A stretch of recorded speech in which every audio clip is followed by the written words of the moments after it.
Assalamualaikum warahmatullahi wabarakatuh. Halo Sobat Romansa, selamat datang di Apa Kata Romansa. Nah, ini kita pembukaan episode kali ini nih. Aku akan memperkenalkan diriku dulu sebelumnya. Aku Cikwita Faradila dari Divisi Syiar Romansa El Hakim Rohisman 1 Yogyakarta. Nah, pada episode kali ini kita akan membahas isu-isu yang relatable sama anak muda zaman sekarang. Nah, apaan tuh? Nah, kita akan membahas hal sepele yang ternyata mempunyai impact yang besar dalam pandangan Islami. Pastinya ini menarik banget gak sih teman-teman? Dan tentunya aku sekarang di sini nggak sendiri nih teman-teman. Aku di sini kedatangan narasumber yang kece banget dari anggota Syiar Romansa El Hakim Rohisman 1 Yogyakarta. Halo. Hai. Assalamualaikum. Waalaikumsalam. Boleh nih perkenalkan diri dulu biar teman-teman semua pada kenal sama narasumber kita pada pagi hari ini. Oke, sebelumnya kenalin. Namaku Faza Muhammad Askar Ramadan. Biasa dipanggil Faza, aku dari Divisi Syiar Romansa El Hakim Rohisman 1 Yogyakarta. Oke, halo Faza. Hai. Gimana nih kabarnya? Apakah baik atau seperti apa nih? Alhamdulillah bi khair, walaupun mungkin badan nih masih agak pegel-pegel capek gimana gitu capek ya. Capek kenapa tuh? Ya, kita kan madrasah berkelas dunia kan. Ya, Keren banget, Masya Allah. Berarti Faza sekarang ini sehat walafiat ya Faza. Dan Alhamdulillah. Faza sekarang udah siap untuk mengisi podcast bareng aku? Insya Allah siap. Oke, Faza Oke. nih ya. Jadi kita kan sekarang lagi ngomongin tentang hal-hal sepele nih ya, yang ternyata tuh punya impact besar dalam pandangan Islam. Iya. Dan tentunya hal-hal seperti ini tuh kayak nggak jauh dari kata-kata anak muda, nggak jauh dari kata-kata gaul. Dan menurut Faza sendiri nih, menurut Faza zaman sekarang itu kayak gimana sih? Terkhususnya nih ya, dengan perkataan-perkataan anak zaman sekarang. Kayak ya yang seperti Faza tahu kan, perkataan-perkataan anak zaman sekarang tuh udah bisa dibilang nyeleneh loh ya dari Iya, ajaran Islam iya, tuh. memang. Nah boleh dong di-sharing-sharing nih menurut pandangan Faza itu seperti apa? Oke. Kalau menurut pandanganku ini hasil dari pengamatanku terhadap lingkungan sekitar Ya, dan gimana tuh menurut guru-guruku Faza tuh? ya. Ya, benar-benar. Kurang lebih gini. Remaja kita zaman sekarang, khususnya yang remaja muslim nih ya, kadang itu kalau ngomong itu tuh mohon maaf tuh kayak asal ngomong gitu loh. Oh iya, benar-benar. Kita tuh mungkin nggak tahu artinya, maknanya apa, ngarah kemana, ini baik atau enggak. Tapi tuh kita ikut-ikutan atas dasar embel-embel gaul. Iya, benar sih. Kalau nggak ngomong nggak gaul gini Ya, ya. padahal mereka juga nggak tahu kan itu sebenarnya tuh punya Iya. berdampak apa sih dari agama kita gitu. Iya. Oh sudah. Sudah. Oke, jadi kita udah tahu nih tentang pandangan anak zaman sekarang menurut Faza nih, yang katanya emang anak-anak zaman sekarang tuh ya bisa dibilang nyeleneh nih kalau ngomong. Jadi kita udah nggak mikir lagi nih, yang penting kita asal ngomong dan itu tuh bisa dibilang gaul ya menurut mereka.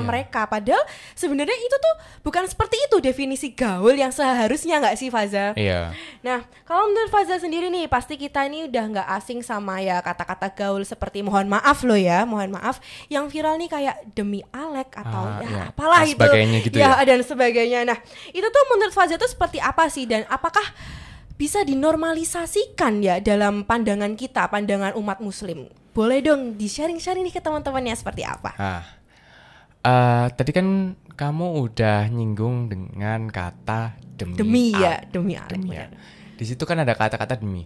Sebelum itu bisa dinormalisasikan atau enggak menurut aku, Iya, benar. kita harus tahu pengertian demi itu apa. Nah, menurut KBBI, demi itu dibagi menjadi dua. Yang aku baca ini dua nih ya, nggak tahu ada lagi atau enggak. Iya, benar-benar. Yang aku baca ini dua. Pertama, demi dalam artian untuk. Contohnya gini, demi Rasulullah aku rela mengorbankan hidupku. Maksudnya kan untuk kemuliaan Rasulullah, aku rela mengorbankan hidupku. Kemudian pengertian demi yang kedua yaitu demi dalam konteks kamu itu bersumpah. Misalnya sumpah demi Allah. Justru ini yang boleh dan benar tuh demi Allah, nggak ada yang lain. Malahan kalau kita bersumpah dengan nama selain Allah, contohnya kayak demi Alek. Jangankan demi Alek, yaitu demi Alek kan terlihatnya, mohon maaf nih Kak, konyol gitu. Kayak bercandaan gitulah ya. Maksudnya ini si Alek, kenapa nama gue dibawa-bawa gitu kan? Ya kan gitu kan? Ya benar sekali. Nah itu jangankan bersumpah dengan nama yang aneh gitu. Maksudnya anehnya tuh konteks sumpahnya saya bukan bilang nama Alek aneh gitu nama lah Alek ya. itu bagus, Mohon maaf ya untuk yang namanya Alek. Jangankan dengan demi Alek, demi Rasulullah, manusia yang paling suci aja itu nggak boleh loh. Oh, kok nggak boleh? Demi Nabi kan, demi nama Nabi Muhammad SAW kan, nggak boleh. Padahal sering dengar loh ya kalau misal ketika kita sudah bersumpah atas nama Allah tuh, kadang-kadang tuh manusia tuh suka mengikutkan nama Nabi Muhammad SAW dalam sumpahnya. Padahal itu menurut sebagian besar ulama nggak boleh. Soalnya kenapa nggak boleh? Walaupun kita mengucapkan itu dalam keadaan tidak berniat mengucapkan demi selain Allah ya. Iya, betul. Tapi itu menjadi pintu untuk kesyirikan. Kok bisa syirik? Nah, sebelum kok bisa syirik, aku mau bawain satu riwayat. Aku mohon maaf ini aku lupa riwayat siapa ya. Tapi pernah sahabat itu datang kepada Rasulullah SAW, kemudian entah apa yang dibincangkan oleh beliau dan sahabat itu, kemudian sahabat itu mengakhiri perbincangan dengan beliau dengan berkata, atas kehendak Allah dan kehendakmu wahai Nabi. Kemudian apa jawaban Rasul? Apakah Rasul, oh ya boleh, kamu boleh bersumpah dengan aku? Enggak, justru jawaban Rasul apa? Apakah kamu wahai Fulan bin Fulan hendak menjadikanku sebagai tandingan selain Allah? Iya benar-benar aku, gila bener, nyampe banget di hati.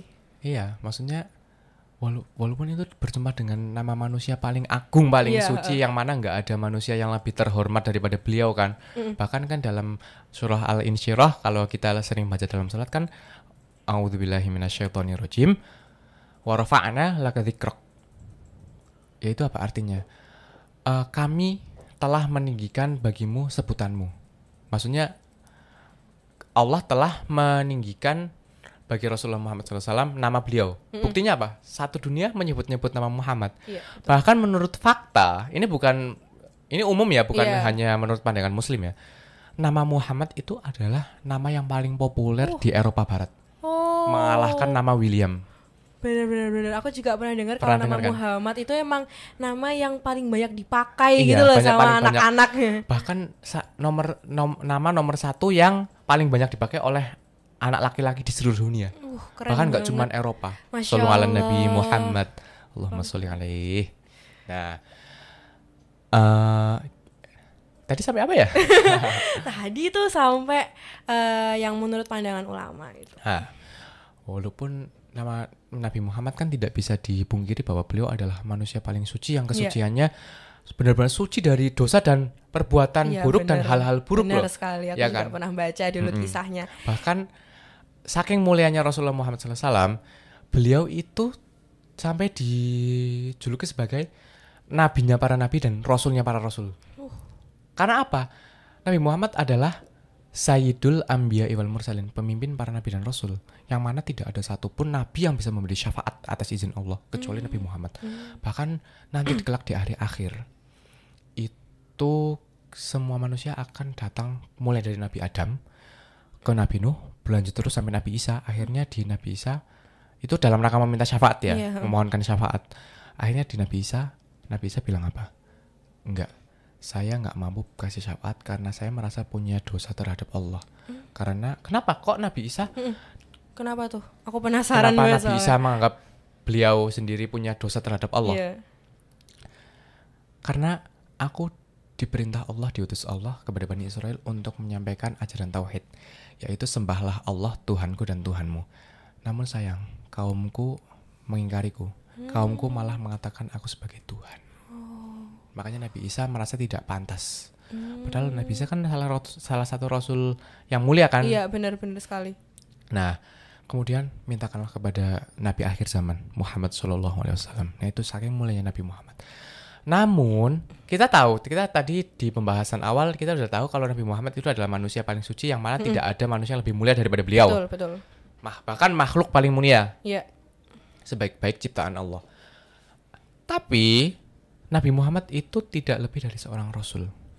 Jadi hakikat beliau tetap hamba dan utusan Allah. Makanya kalau kita habis wudu, kamu tahu doa habis wudu kan kita syahadat dulu kan? Betul. Asyhadu alla ilaha illallah wahdah la syarikalah wa asyhadu anna Muhammadan abduhu wa rasuluh. Yang artinya aku bersaksi bahwa tidak ada Tuhan kecuali Allah yang berdiri sendiri, Maha Tunggal, tiada sekutu baginya, dan aku bersaksi bahwa Nabi Muhammad SAW adalah hamba dan utusan Allah. Makanya maksudnya kita tidak mengurangi derajat beliau dan tidak menambah-nambah derajat beliau. Namun dibalik jangan sampai kita seperti kaum Nasrani yang ghulu itu berlebihan terhadap Isa putra Maryam, hamba Allah. Masya Allah. Oke nih, tadi kita sudah melihat menurut pandangan Islam ya, menurut pandangan Faza juga dengan kata-kata gaul seperti itu tuh seperti apa. Nah, kalau menurut pandangan Islam sendiri nih ya, yang untuk menanggapi anak muda yang berkata ya gaul lah, itu seperti apa sih menurut Faza?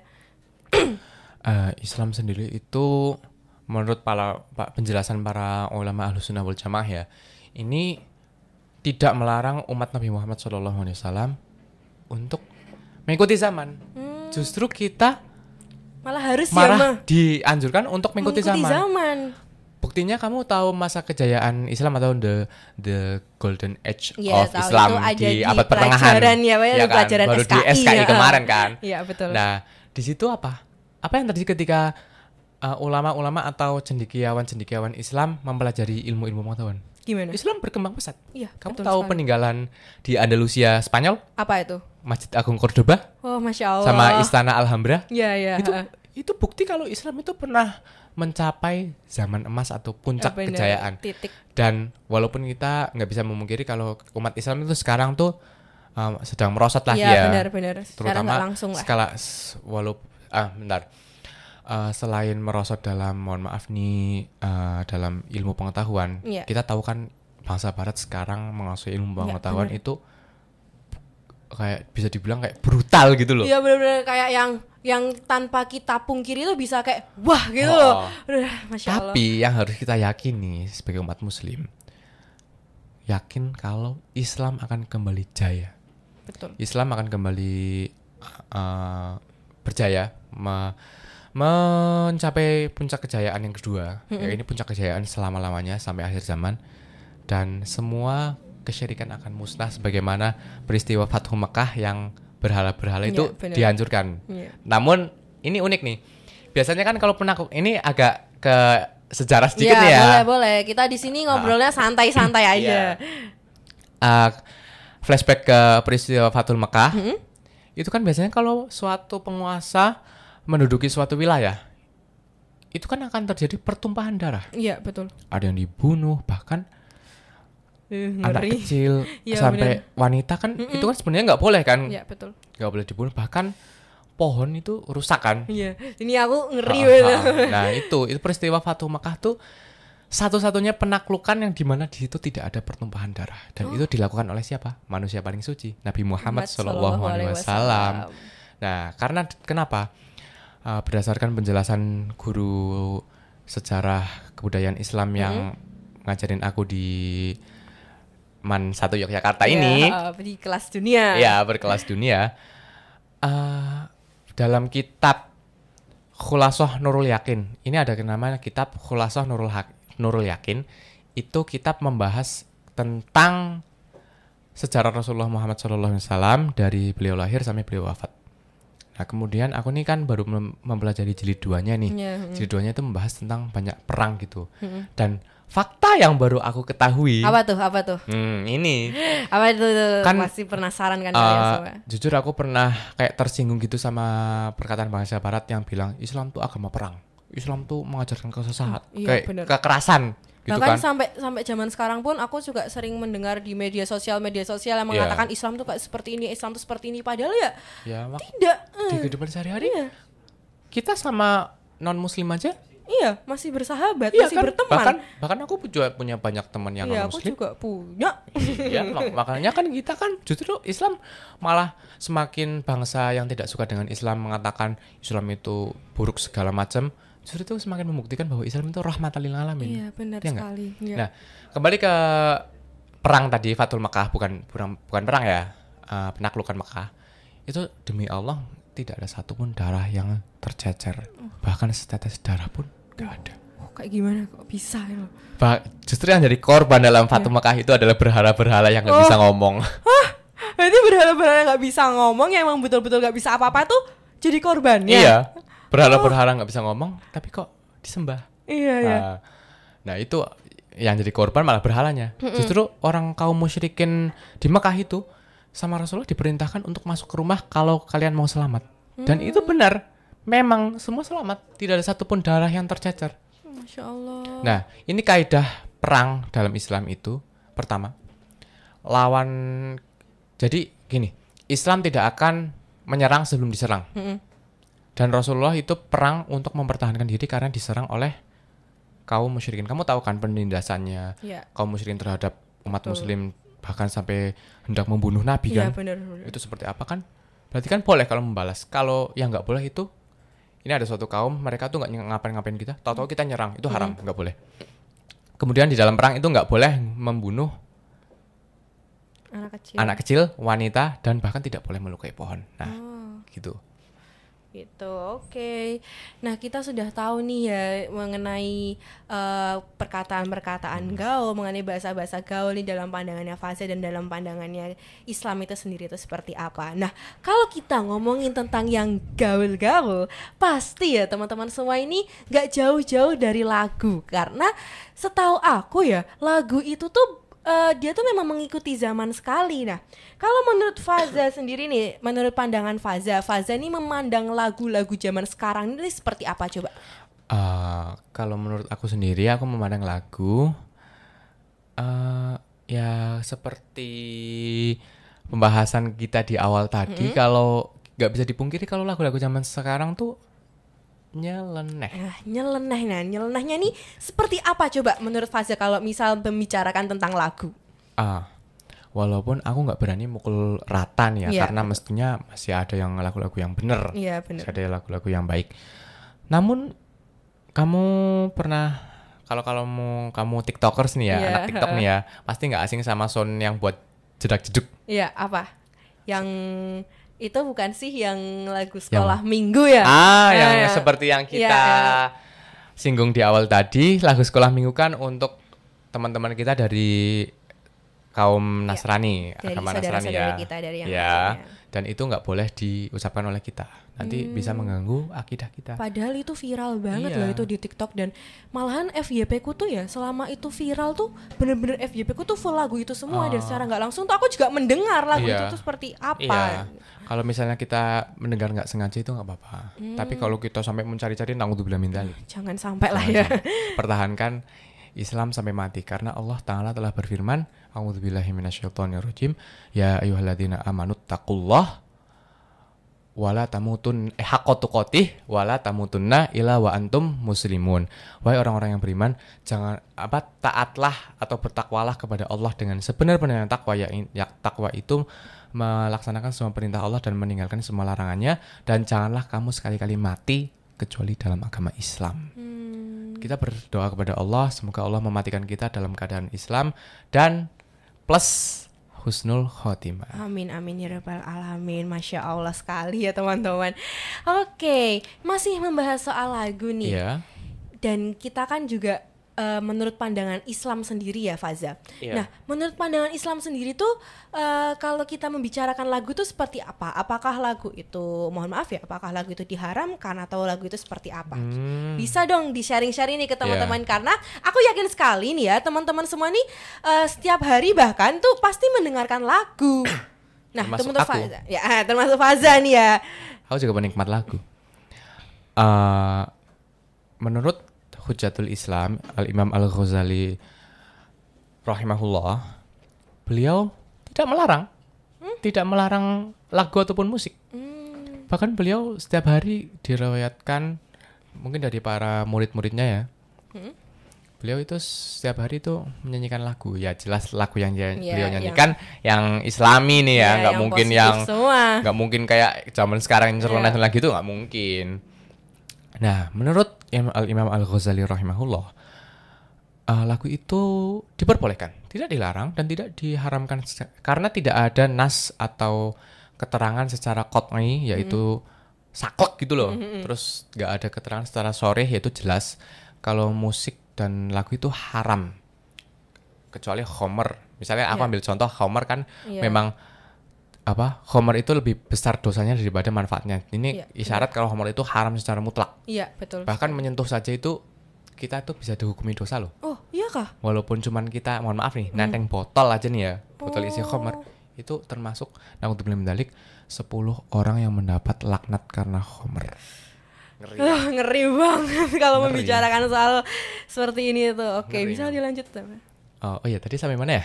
Tadi sampai khamr nih, khamr. Sampai khamr. Nih ya. Kembali ke lagu.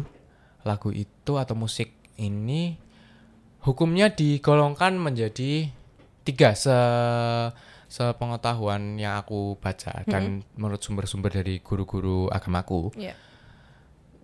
Lagu ini dibagi menjadi 3. Yang pertama itu haram. Haram? Kayak gimana tuh haramnya itu seperti padahal apa? Tadi aku bilang di awal diperbolehkan kan? Iya benar. Kok bisa jadi haram gini? Penasaran kan mesti? Iya. Nah haram itu isinya, kenapa bisa jadi haram? Isinya buruk, isinya negatif, mengarah kepada hal yang negatif dan mempropagandakan kemaksiatan. Aku nyinggung ini. Kamu pernah dengar lagunya siapa? Lil Nas? Iya itu benar-benar kontroversial banget. Lil Nas kan, mohon maaf, dia kan penyuka sesama jenisnya. Iya betul. Na'udzubillah min dzalik. Dia tuh punya lagu yang mana lagunya tuh sering dijadiin background video-video, video estetik gitu. Iya benar. Terus yang Angel Baby Angel. Iya, tahu ya itu benar-benar. Aku pertama awalnya ikut-ikutan, jujur ikut-ikutan. Taunya kan lagu cinta gitu. Iya. Tapi ya Allah, aku itu benar-benar sampai aku tuh kayak gimana tuh kayak, bisa diceritain juga. Mohon maaf tuh kayak jijik gitu loh. Jijiknya apa? Setelah tahu kebenaran kalau lagu itu maksudnya apa? Ternyata kan itu lagu cinta sesama jenis. Oh, aku malah baru tahu loh teman-teman. Makanya ketika aku tahu kebenaran tentang lagu itu, aku tuh langsung iya. Dan udah nggak mau dengerin lagi udah nggak mau.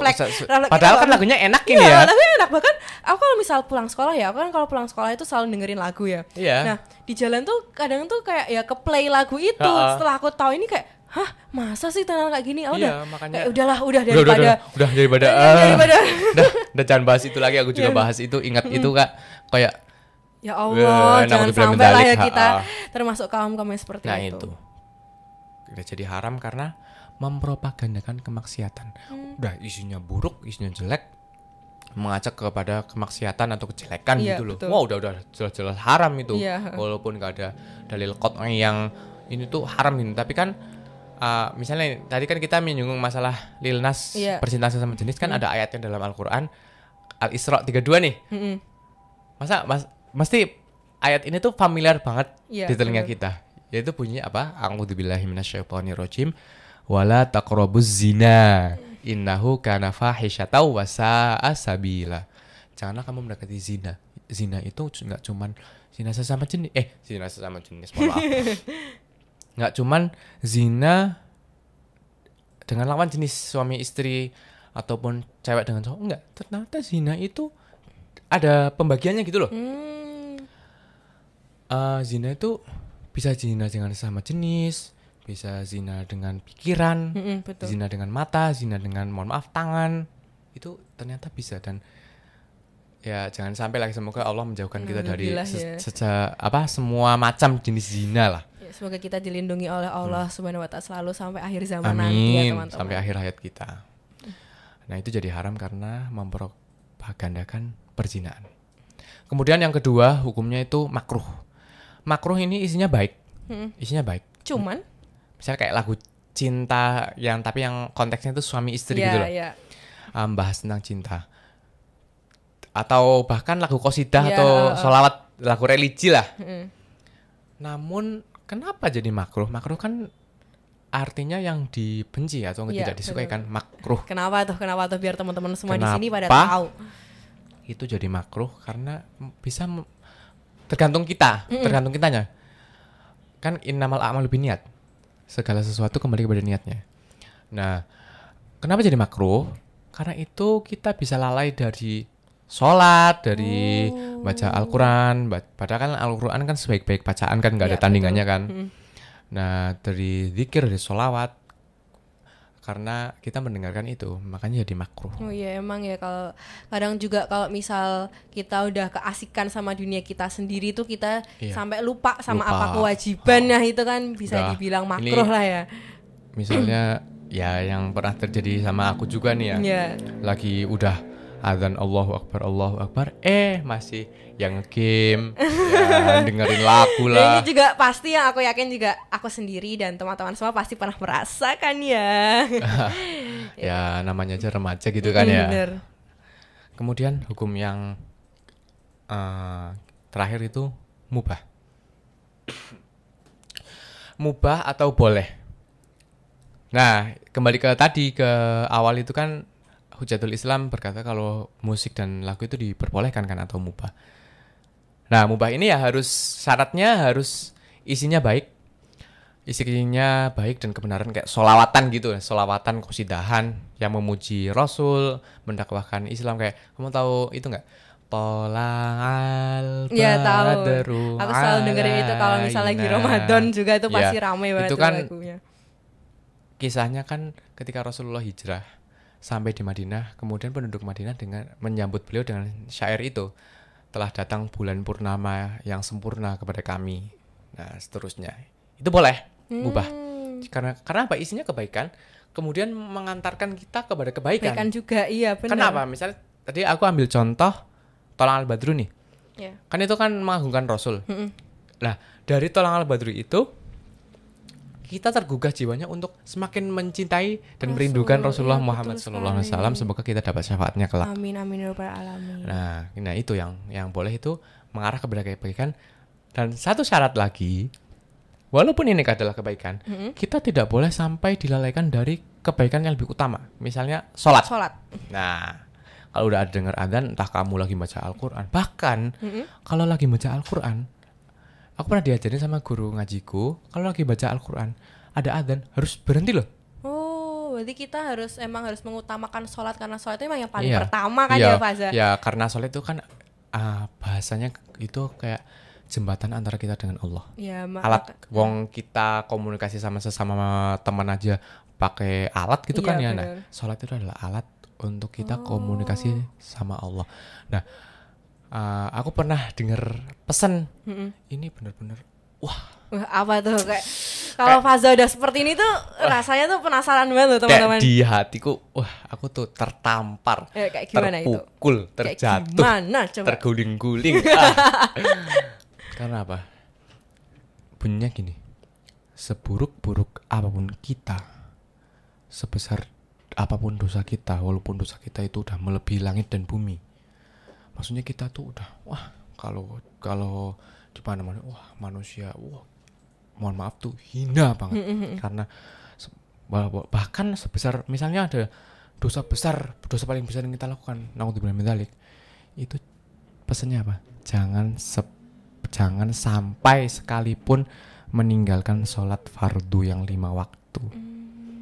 Karena logikanya gini, kita tahu dan yakin Allah Maha Pengampun, Allah Maha Penyayang. Bahkan dalam Al-Quran ini ayat ini aku menganggap ini sebagai kabar gembira bagiku. Kan aku kan pendosa nih ya. Kita semua juga pendosa lah, namanya juga manusia tapi biasa. Tapi tenang, maksudnya bukan tenang dalam artian aman dari azab. Justru kita tidak boleh merasa aman dari azab. Namun ini ada kabar gembira dari Allah. Di dalam Quran surah Az-Zumar ayat 53, Allah Ta'ala berfirman, A'udzubillahi minasyaitonirrajim, ya ayyuhalladzina amanu, maaf. Qul ya ibadiyalladzina asrafu ala anfusihim la taqnatu mir rahmatillah innallaha yaghfirudz dzunuba jami'a innahu wal ghafurur rahim. Nah, makna ayat ini apa? Mungkin karena kita ikut-ikutan gaul gini ya sesuai dengan pembahasan kita ini, kita tuh sampai melampaui batas gitu loh tanpa kita sadari kan. Kita sadari kan emang. Mungkin kan sering kan ya. Iya, kalau kita sadari ya kita ya dalam arti nyeleneh itu sendiri ya, kita melampaui batas. Nah, terus terjemahan ayat ini tuh aku menganggap ayat ini tuh ayat paling indah. Coba bisa terjemahnya apa? katakanlah wahai hamba-hambaku. Allah berfirman, katakanlah wahai hamba-hambaku yang melampaui atau berlebihan, melampaui batas atas diri mereka sendiri. La taqnatu, janganlah kamu berputus asa dari rahmat Allah. Sesungguhnya Allah akan mengampuni semua dosa-dosa, semuanya, tanpa kecuali dengan syarat kita tobat. Tobatnya itu tobat nasuha. Innahu wal ghafurur rahim. Sesungguhnya dialah Allah yang maha pengampun lagi maha penyayang. Makanya kalau kita doa, kan kita kan ada Asmaul Husna nih kan kita tahu Allah punya 99 nama yang indah, itu Asmaul Husna. Dan di situ ada nama Allah Ar-Rahim dan Al-Ghafur. Ar-Rahim itu maha berkasih sayang, maha penyayang. Al-Ghafur maha pengampun. Coba kamu resapi maknanya. Kalau kita lagi doa, ya Allah, ya Rahim, ya Ghafur, ya Rahim, yang maha mengasihi, yang maha pengasih lagi maha penyayang. Ya Ghafur, ampunilah dosa hamba. Itu kamu rasakan, kamu seolah-olah itu Allah itu menyambut doamu. Bahkan dalam hadis qudsi, apabila seorang, karena kita remaja kan jangan jelas kita tidak lepas dari maksiat. Iya, betul sekali. Ya kan?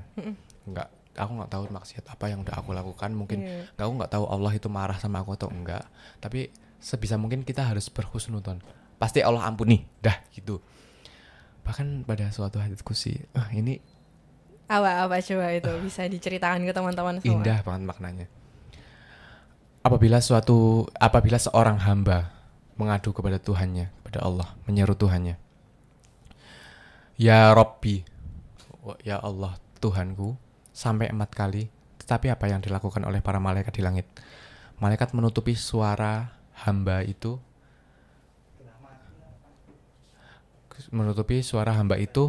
kepada Allah. Padahal Allah kan maha mendengar. Tidak ada satupun yang dapat menghalangi unsur terkecil apa sih? Atom kan ya? Iya. Walaupun itu hanya terus anak IPA sih, kalau aku mah anak IPS. IPS Ikatan Pelajar Santuy. Walaupun hanya sebesar biji atom, itu tidak tersembunyi dari Allah. Apalagi doa kita loh. Namun yang dimaksud disembunyikan oleh malaikat itu apa? Doa kita karena maksiat kita itu doa kita nggak naik. Kemudian Allah, apa kata Allah? Ini kita kan posisinya ahli maksiat nih ya. Yeah. Apa kata Allah? Wahai para malaikatku, apakah kamu hendak menutup-nutupi suara hambaku dariku, padahal aku adalah yang maha mendengar. Kemudian, namun hamba itu pendosa ya Allah. Hamba itu ada hambamu yang durhaka. Tidakkah kamu mendengar firmanku yang tadi aku bacain itu loh? Yeah. Yang jangan berputus asa. Tidakkah kamu mendengar bahwa aku berfirman seperti ini? Kemudian akhirnya menyingkirlah, wahai malaikatku, aku ingin mendengar rintihan hambaku. Terus apa yang dikatakan Allah? Apa coba? Labbaika ya abdi. Aku penuhi seruanmu yang menyeru kepadaku, wahai hambaku. Itu kita posisi udah ahli maksiat. Kayak aku gini, maksudnya ini aku tuh maksiatnya, wah ya Allah nggak tahu, Allahu alam, semoga Allah mengampuni. Itu apa namanya? Kita tuh masih dipanggil hamba gitu loh. Yeah. Allah nggak pernah, wahai pendosa, wahai hambaku yang hina. Apakah Allah pernah? Kan Allah maha penyayang lah. Ya. Nah itu makanya jangan sampai kita berputus asa dari rahmat Allah intinya. Oke, untuk yang terakhir nih Faza, ada nggak sih pesan untuk anak-anak remaja zaman sekarang nih, khususnya untuk kita semua, semoga dalam kita bisa menjaga diri nih, agar tidak berbuat maksiat tentunya, agar tidak nyeleneh dari perkataan dan perbuatan kita, terutama di zaman akhir ya, ini kan. Betul sekali. Tidak bisa dipungkiri bahwa sekarang adalah zaman akhir dan kita harus siap-siap untuk menghadapinya. Ya. Apalagi kita ketahui bersama seperti sabda Rasul bahwa fitnah terbesar, atau maknanya ini, Allah tidak pernah menurunkan suatu fitnah atau cobaan yang lebih besar dari fitnah ini. Ini tuh aku memang takut banget, takut banget dan benar-benar takut akan datangnya fitnah ini, yaitu fitnah apa? Dajjal. Memang ya Allah, ngeri banget. Bahkan pada suatu riwayat pernah ada, jagalah diri kalian dari fitnah Dajjal. Karena ada seorang pemuda beriman yang pagi harinya beriman, kemudian sorenya bertemu dengan Dajjal dan dia kafir. Kemudian sebaliknya, sorenya beriman, paginya dia ketemu dengan si buta sebelah itu, kemudian dia kafir. Karena saking hebatnya fitnah yang ditimbulkan sama Dajjal. Nah, kemudian inti dari pesanku yaitu apa? Kalau mau gaul boleh, tapi harus baiknya itu bukan menurut kita loh. Yeah. Kalau kita aja penuh dengan salah kok mau ya karena manusia juga gudangnya salah nggak sih? Manusia itu tempatnya salah. Yeah. Nah, kita nggak boleh menganggap diri kita itu selalu benar, tuh nggak boleh. Nah, itu baik menurut siapa? Baik menurut Allah, baik menurut syariat. Nah, jadi kita kalau mau ngikutin apa tuh berkaca dulu dengan syariat, menggunakan kacamata syariat, biar kita tuh tidak terjerumus. Nah, soalnya gimana ya? Nah, ini misalnya anak-anak zaman sekarang kan, contohnya tadi kan aku menyinggung soal Dajjal. Iya, betul. Nah, kamu tahu kan anak-anak zaman sekarang kalau ngatain temennya? Iya. Woi, temen Dajjal, anak Dajjal gitu kan? Iya bener, kayak hal seperti itu ya udah biasa lah di mata mereka. Makanya itu kita harus berkacamata syariat kan ya. Karena kita tidak bisa membenarkan apa yang menurut kita benar, padahal ya seharusnya itu nyeleneh di dalam Islam sendiri. Dan ini yang kan inti dari pembahasan kita, hal sepele yang mempunyai impact besar dalam kehidupan kita sebagai seorang remaja muslim. Itu apa? Kayak nyebut teman Dajjal itu udah bisa berbahaya dalam akidah loh. Secara tidak langsung kita jadi nggak takut sama fitnah terbesar itu. Nah, inti dari itu intinya tuh di sini. Gimana? Terlihat sepele seperti nyebut mohon maaf teman Dajjal gitu, tapi berdampak besar dalam akidah kita. Kalau yang Dajjal ini mungkin bukan ke akidah, mungkin keselamatan kita di zaman akhir. Kan sabda Rasul, beruntunglah orang-orang yang asing, yaitu orang-orang yang tidak mudah mengikuti orang kebanyakan. Nah, kemudian yang mungkin yang berefek besar pada akidah yang kita singgung di awal, yang lagu sekolah minggu itu. Walaupun kita nggak niat, naudzubillah min dzalik, tapi itu kita ucapkan secara lisan dan itu mengarah kepada kekufuran. Nah, intinya ini. Oke, Masya Allah sekali ya teman-teman, ilmu yang didapat dari Faza ini sangat ngena lah di hati, terutama hatiku kayak oh iya, seharusnya aku tidak boleh seperti ini, seharusnya apa yang menjadi kebiasaanku ini tuh ternyata tuh salah teman-teman. Dan terima kasih untuk teman-teman semua sudah mengikuti podcast episode pertama pada kali ini, dan jangan lupa ikuti terus podcast episode selanjutnya di Apa Kata Romansa. Dadah, wassalamualaikum warahmatullahi wabarakatuh. Waalaikumsalam warahmatullahi wabarakatuh.